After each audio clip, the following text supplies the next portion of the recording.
In English, the word plural is used to describe a grammatical number that represents more than one of something. It is most commonly applied to nouns, although pronouns, verbs, and determiners may also change depending on whether the subject is singular or plural. The most basic rule in English is that you add s to the end of a singular noun to make it plural, as in cat becoming cats or table becoming tables. However, English has many spelling rules and exceptions, making plural formation more complex. For nouns ending in s, ss, sh, ch, x, or z, we add es to form the plural, such as glass to glasses or watch to watches. If the noun ends in a consonant followed by y, the y changes to ies, for example, puppy becomes puppies. In contrast, if a noun ends with a vowel followed by y, like toy, we simply add s, resulting in toys. English also contains many irregular plural nouns, which do not follow typical patterns. For instance, man becomes men, tooth becomes teeth, and goose becomes geese. These forms must be memorized because they do not follow any rule. Furthermore, some words are identical in both singular and plural form, such as sheep, deer, and aircraft. These are often used with plural verbs even though their form does not change.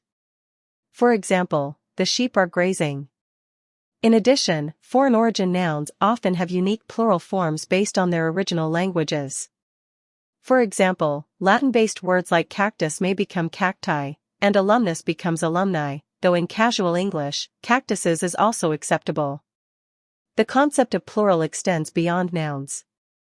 In English syntax, pronouns change based on number. I becomes we, he, she / it becomes they. Verbs also change to reflect the subject's number, particularly in the present simple tense. For instance, we say, she works hard, but they work hard. This is called subject-verb agreement, and using the correct plural form helps sentences remain grammatically correct. Similarly, determiners such as this and that have plural forms, these and those.